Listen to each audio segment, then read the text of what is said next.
Hello everyone, this is Mr. Darius again, and today's business bill continues to focus on another method of financially rewarding our employees. And in fact, today we're going to talk about a very stable one, and which I believe to be the most popular way in the world to actually pay your employees. And this being said, today we're talking about a salary. This is a topic that was widely debated. It's very popular. I think it's very consumed, but what it's important to understand from this video is which are the advantages and disadvantages of actually rewarding your employees through a salary. Now, how do we get to pay someone a salary? In order for this to happen, we need a contract of employment.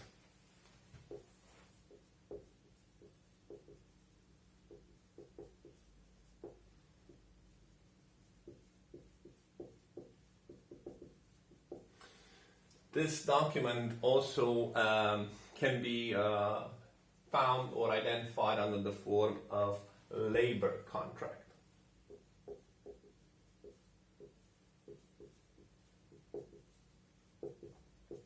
This is an official document signed by both parties, the employer and the employee, in which we state out clearly the rights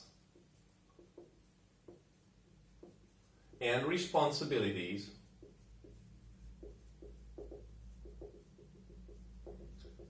you need to produce X, you need to do Y, you have to focus on, and in return I, the employer, will pay your salary, will offer certain working conditions.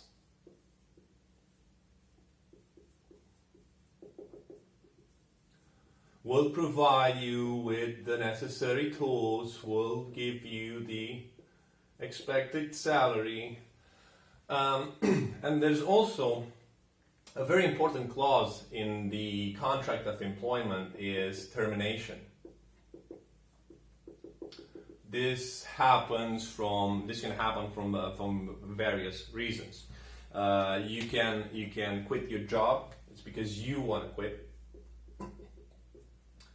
It's because you were fired, and this can be on a lack of bringing results, or it can be because you're not performing as expected, you have a bad behavior, you have a toxic influence within the organization, you have problems with drinking. There's so many reasons you can actually end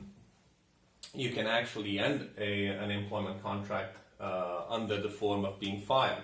There's also the situation of being redundant. Yeah, this is a situation in which, although you're doing a great job, it's not your fault that your position is not needed anymore. This is because perhaps the company is cutting down on costs, or perhaps of introducing technology and becoming capital intensive, and your job is no longer needed. Yeah, these are just some examples of what a termination clause could actually be focusing on. Okay. Now, one important aspect that is included in this contract of employment, or labor contract to say so, is the annual compensation.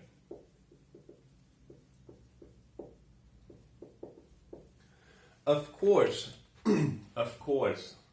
someone is gonna receive a monthly salary. But in fact, the entire calculus when we talk about salaries is done on an annual basis. Yeah? So if you have an annual compensation package of £12,000, then we divide this by 12 months, and your average monthly guaranteed income will be around £1,000, yeah, per month. Okay? Very important to underline over here is that the annual compensation, or the annual salary, refers in gross terms. what does gross salary mean, or what does gross income in general mean? It means the income you are earning prior to paying any sort of taxes for the income that you are actually receiving. Yeah? If we want to talk specifically on this number, then we will need to take taxes outside our gross income and focus on the net salary. The net salary is the amount of money we will get in our hand after we paid all our taxes. And let's discuss some of the general taxes or contributions that we must pay from the gross salary in order to actually get to the net salary.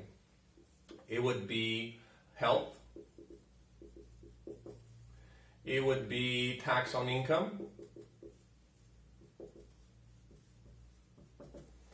It would be pension.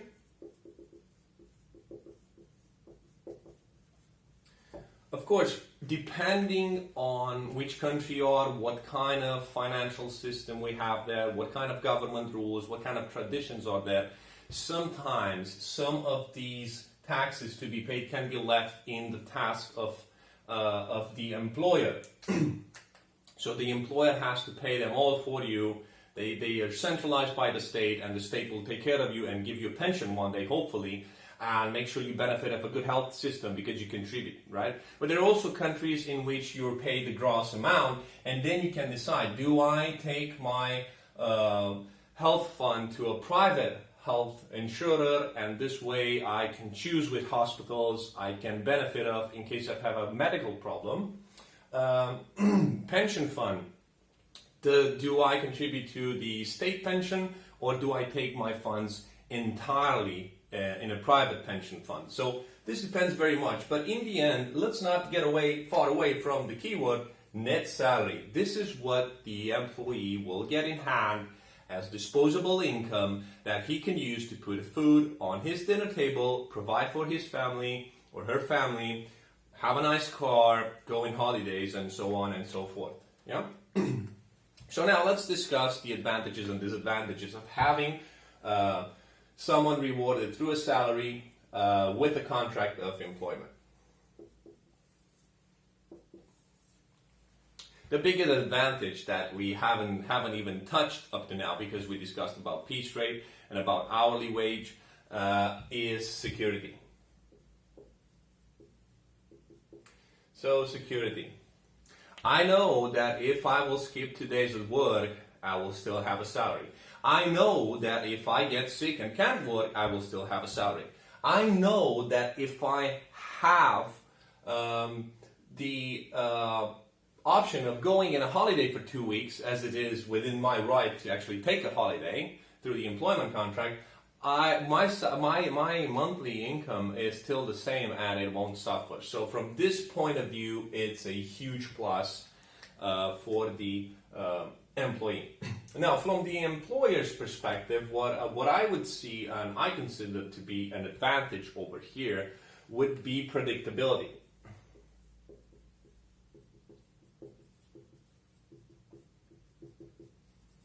And I'm talking here about forecasts. You know that your labor costs with a certain candidate will not spike.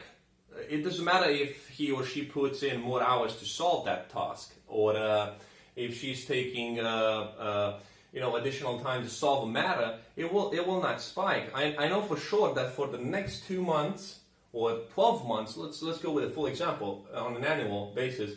I know that with Betty, it's going to be the same cost, depending on nothing. Even if she decides to actually put in more hours, or if she decides to stay longer at the office, or if she decides to, be more ambitious and achieve different targets. When it comes to monthly payment, I can predict that cost. And if you work in finance, controlling, or if you're a CFO, I know you would love that. You would really love that, to see that your labor costs do not spike, they're constant, and you can focus with the gross margin that you have on top of every employer to do things better and grow your business. Okay? And another advantage, and this is more from the employer's perspective and has to do with this predictability over here. It has to do with the fact that it's very suitable for jobs where you have to put in extra time to get it done. Yeah. In jobs in which, you can't just sit 8 hours at the office. I know we talk in general about 8 hours when we discuss about salary, but there are jobs in which you need to take decisions, to think, to stay more, to analyze, to think through the entire challenge. And when you put those extra hours in, you are maintaining the same labor cost, but people are still out there and working and getting the job done. So it's suitable for those jobs in which you can foresee that is going to be extra time required for that person to actually get the job done. Now, let's talk about disadvantages. In terms of disadvantages, I really don't think, and I think this has been proven in many occasions, that a salary actually always reflects correctly, productivity and effort.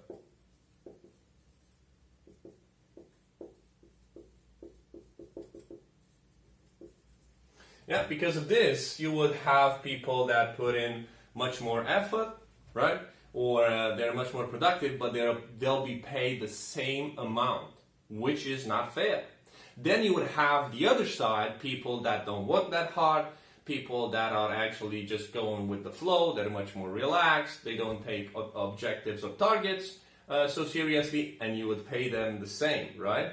So in terms of reflecting accurately and correctly the terms of productivity and effort per candidate, I don't think the salary does that in a very fair way. Now, the other disadvantage that I see over here is built around the keyword, which I'm not very fond of myself, complacency.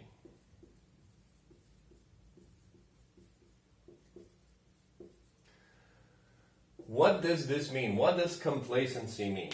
Now, it means that I feel comfy, that I know I have a fixed guaranteed income, I shouldn't be so harsh on myself, I shouldn't push myself so hard, I should drop my ambitions and just go work, do my job, detach, not focus on objectives, and just go with the flow, stay chill, okay? Well, from this reason, I really don't find salaries as being one suitable method to pay specific candidates that you actually expect big objectives from, or you want them to help you with your business growing, booming, developing. So giving them a salary. I've actually seen so many CEOs, CFOs, COOs, let's say upper management candidates that once they got on a comfy salary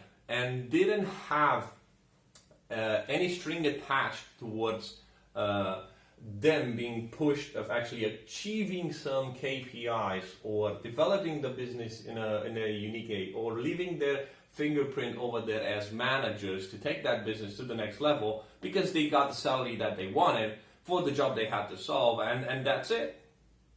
So I'm not a big fan of salaries from the complacency point of view. Another headache that I consider that comes with salaries and has to do with the fact that they don't reflect productivity and effort correctly, and it should be done at least once a year, if not twice. If you ask me personally, I think at least twice, would be appraisals.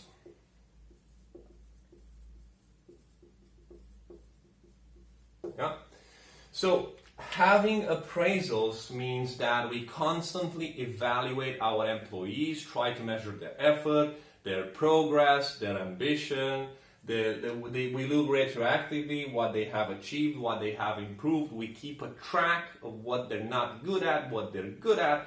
where they should focus, what skills they should develop, and this is a time-consuming process. And not only that it's time-consuming process, you need to have good key persons that actually handle this process so that in the end, people will get to feel that they're fairly appraised by a professional, and actually there's some sort of sense of progress over there that's happening in this company. So this being said, this is my general opinion about rewarding employees through a salary with its upsides and downsides. Thank you for watching this video. Don't forget, if you have any business queries, just drop me a line and I'll help you pull it through.